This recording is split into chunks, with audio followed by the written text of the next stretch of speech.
हमारे चैनल को सब्सक्राइब करें और नई अपडेट्स के लिए घंटी के बटन को जरूर दबाएं।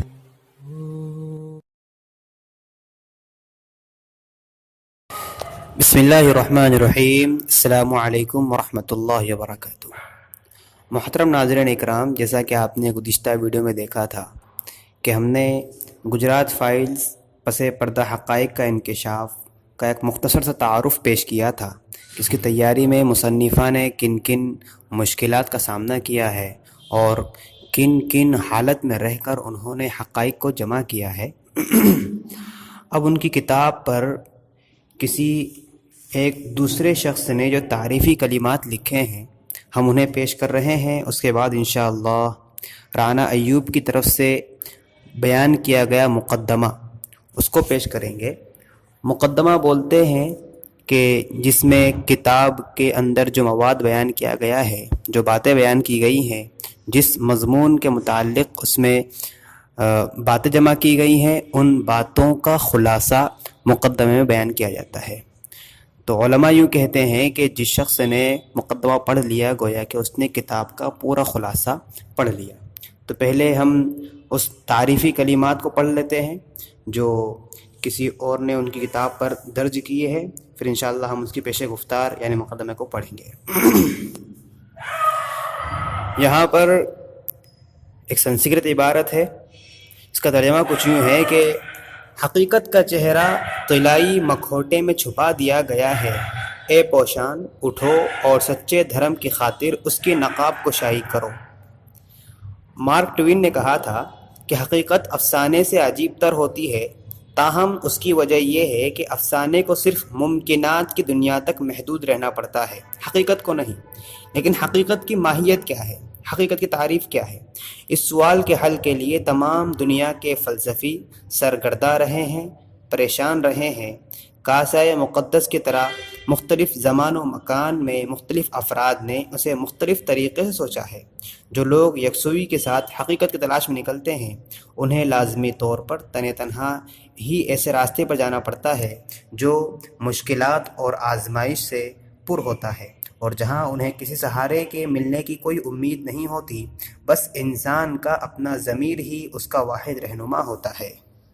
2002 के दौरान गुजरात ने परेशान कुन वाक़यात का हकीकत का ये वर्ज़न फ़र्ज़ी इनकाउंटर में पसे पर्दा हक़ाइक़ की एक दिलचस्प रुदाद है। मुसन्निफ़ के मुताबिक ये किताब कारी को यानी पढ़ने वाले को, सुनने वाले को जासूसी कैमरे और माइक्रोफ़ोन के ज़रिए बसीरत फ़राहम करती है, जिनका इस्तेमाल यानी माइक्रोफ़ोन और जासूसी कैमरे का इस्तेमाल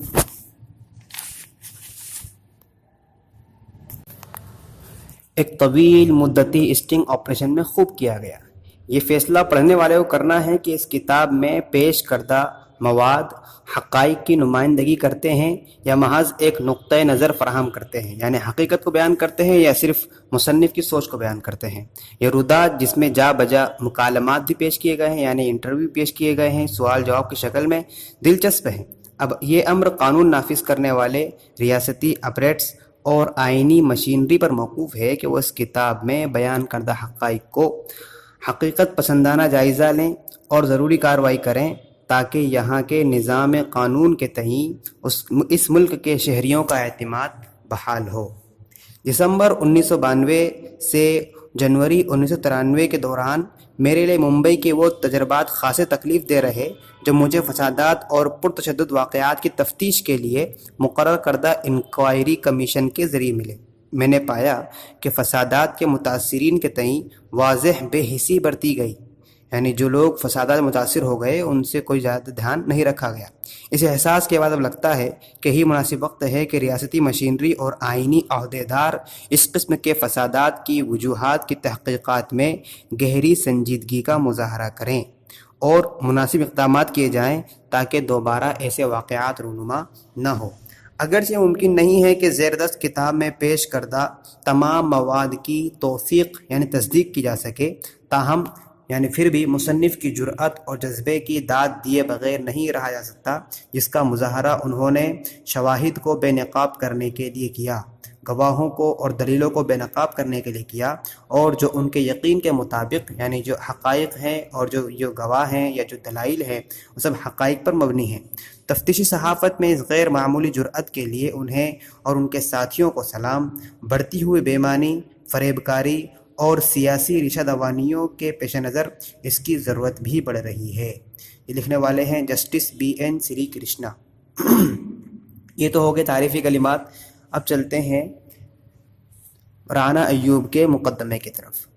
انہوں نے کتاب پر جو مقدمہ باندھا ہے، جو پیش گفتار لکھا ہے، اس میں انہوں نے پہلا عنوان دیا ہے پیش گفتار، اور نیچے ایک عبارت میلان کنڈیرا کے حوالے سے نقل کی ہے: قوت کے خلاف انسان کی پنجہ آزمائی ویسے ہی ہے جیسے بھولنے کے خلاف یادداشت کی جدوجہد۔ میری یادداشت کا ایک بھیانک حصہ ان دنوں کا ہے جب میں کچھ مدت کے لیے 2007 میں ایک نیوز چینل کے لیے رپورٹنگ کیا کرتی تھی۔ میونسپل ہسپتال میں ایک 3 سالہ بچی داخل تھی جس کی عصمت دری کی گئی تھی۔ اس کے والدین جو ایک ٹریفک سگنل پر پائرٹیڈ کتابیں فروخت کیا کرتے تھے، اس وقت نشے کے زیر اثر تھے اور اپنی 5 لڑکیوں میں سے ایک کے ساتھ پیش آئی مصیبت سے یکسر لا علم تھے، یعنی کچھ انہیں خبر ہی نہیں تھی۔ بچی کے چہرے اور جسم کو بری طرح نوچا گیا تھا۔ اس معصوم کو پورے جسم پر وحشت و بربریت کا اندوناک مظاہرہ کیا گیا تھا۔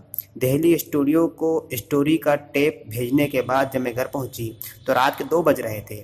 مجھے یاد ہے کہ میں رات بھر تفتیشی افسر کو یہ جاننے کے لیے پیغامات بھیجتی رہی کہ آیا مجرم پکڑا گیا یا نہیں۔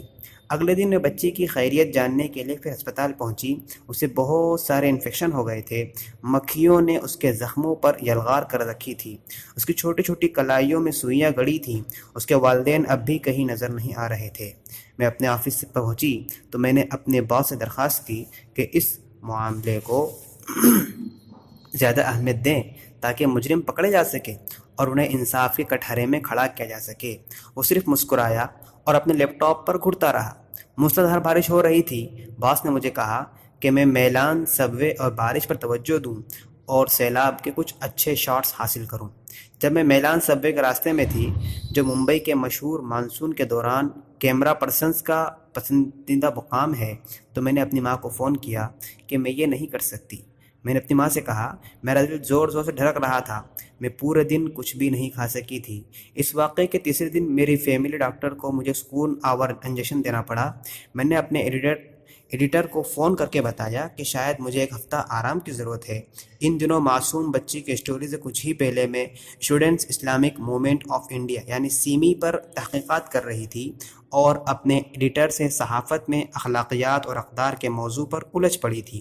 اس نے میری بات انتہائی سکون سے سنی اور پھر کچھ ایسا کہا جو میرے ذہن میں ہمیشہ کے لیے ثبت ہو گیا، یعنی چھپ گیا۔ ایک اچھے صحافی کو اسٹوری سے خود کو علیحدہ رکھنے کا فن سیکھنا چاہیے اور اسے عملی ہونا چاہیے۔ مجھے افسوس ہے کہ آج تک میں اس فن میں مہارت حاصل نہیں کر پائی، خاص طور پر اس لیے کہ بسا اوقات کارپوریٹ اور سیاسی قوتوں کی شہ پر اسٹوری کا گلا گھونٹنے کے لیے اسے بطور عذر استعمال کیا جاتا ہے۔